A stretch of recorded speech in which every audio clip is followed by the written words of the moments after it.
Hey there, everybody, and welcome to episode 2 of Vaughn's Views. Today, we're going to be talking about universal healthcare. I didn't expect to get into something so political so fast, but here we go.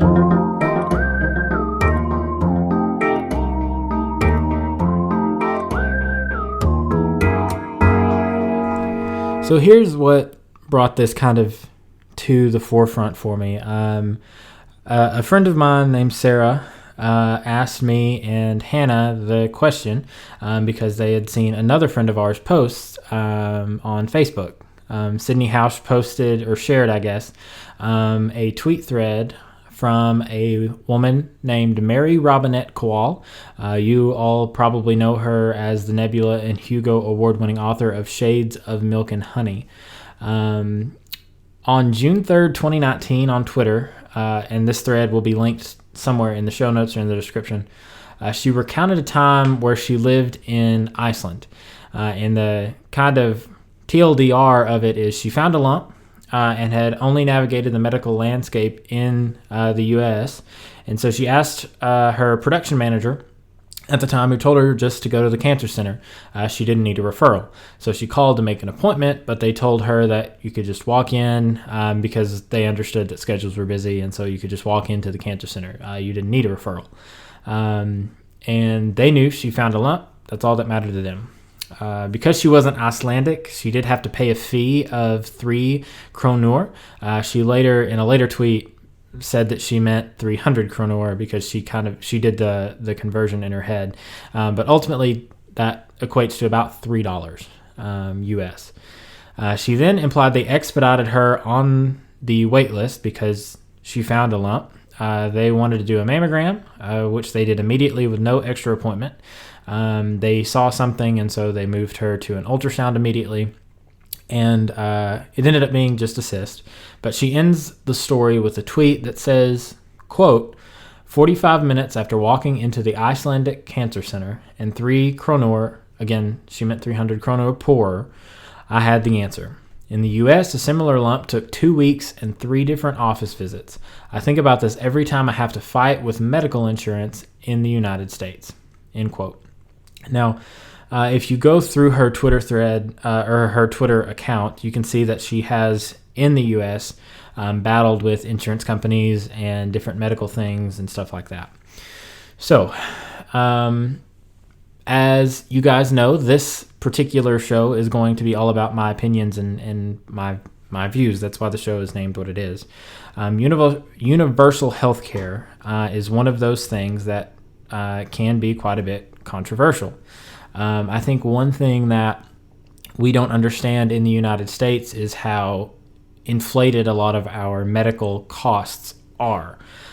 So there was a popular story not too terribly long ago, I don't remember the dates exactly, of a woman who told everybody around her not to call an ambulance because of the medical issue. I believe her leg was caught in like a train door that closed or like a subway door that closed or something like that. That'll be linked somewhere in the description as well.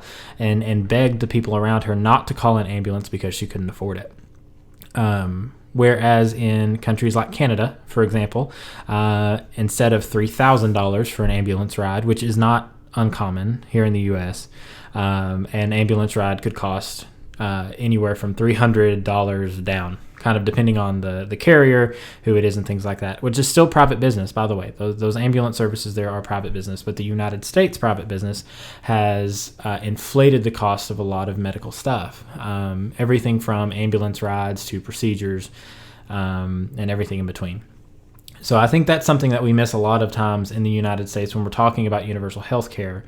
I at my base level am a fiscal conservative, so I don't believe that we need to tax people because they earn the money for everything. Now, I'm also reasonable, so I understand that taxes to a certain point are necessary for things like roads, for infrastructure, for things like pipelines, and that list goes on as well. And so I don't ever advocate for extra taxes. The 16th Amendment, which established the income tax, is terrible.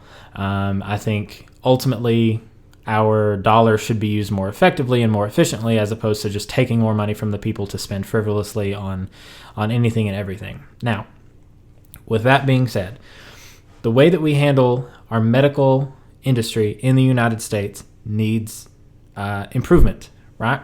So I'm all for private insurance. I'm all for private healthcare because competition in and of itself breeds innovation and it breeds excellence.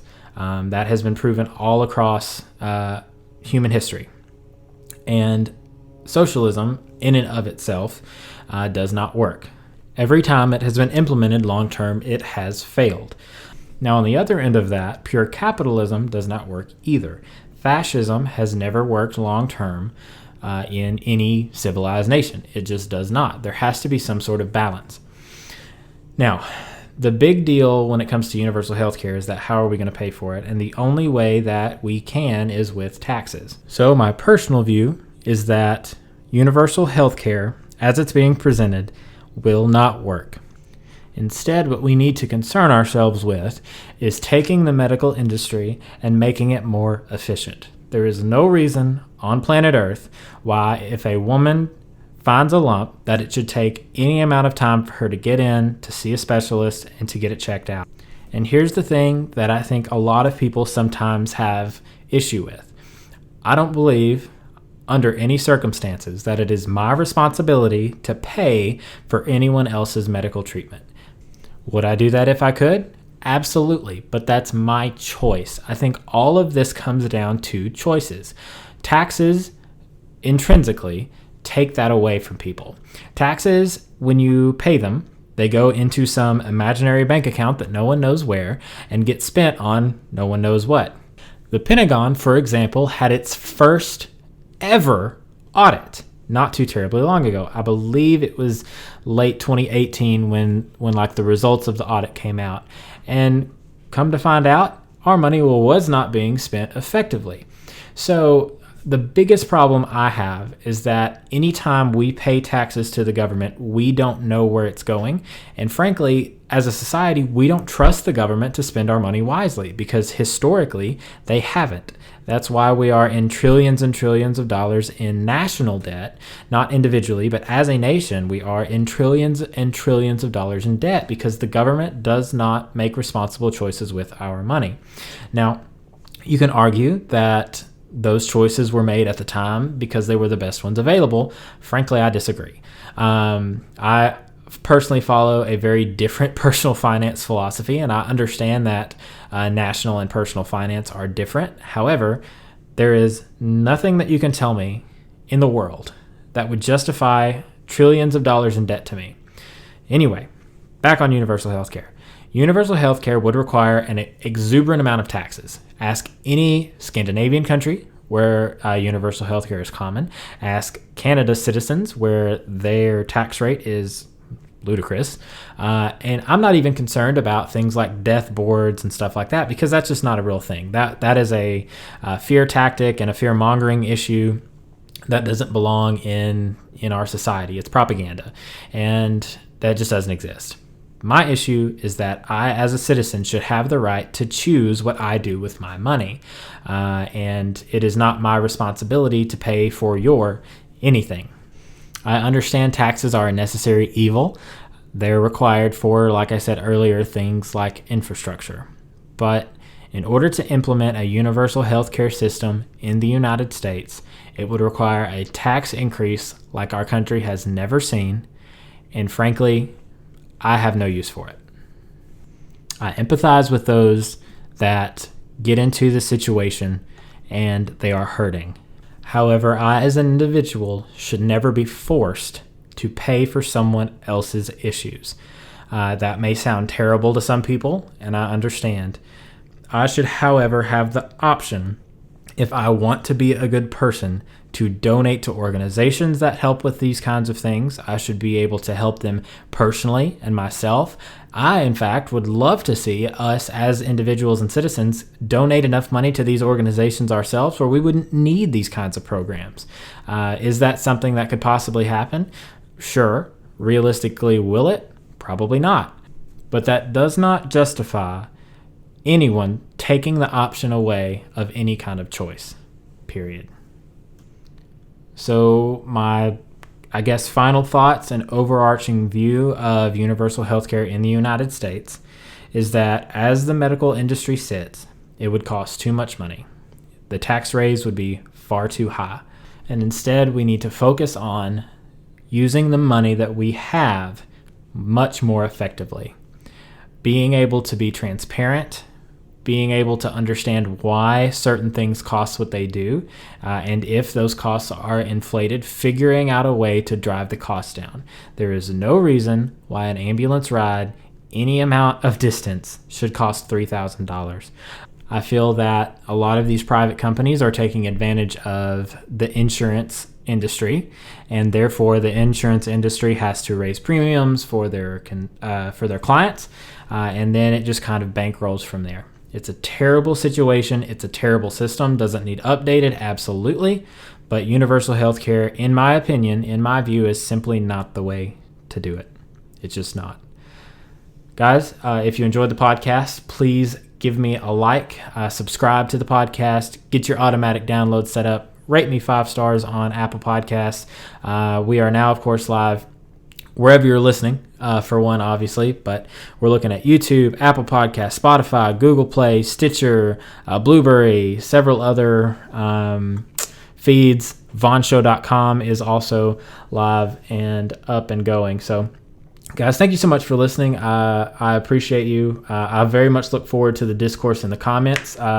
One thing that I decided before this ever started is that any kind of hate or attacks or anything like that against each other will absolutely not be allowed in any kind of comment or discussion on any of these posts. Feel free to attack me. I can take it, but attacking each other does not help anything or anyone. So that is just not something that's going to be allowed.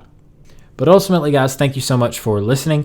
I appreciate that very, very much. If you have anything specific that you would like me to cover or that you would like my opinion on or anything like that, please leave it in the comments down below. I always will read those and respond where I can and take those into consideration. I have a running list of stuff that I would like to cover and will. Things from education, higher education, college. There's, and I think I mentioned it in the last one, an issue in Little Rock with teacher protests and things like that, all the way to my political philosophy, my investing philosophy, my personal finance stuff, all that kind of thing. I'm very much looking forward to discussing all that stuff with you guys. So thank you very much one last time for listening. I would very much appreciate that like, subscribe, download, share, etc. See you guys next time. Bye.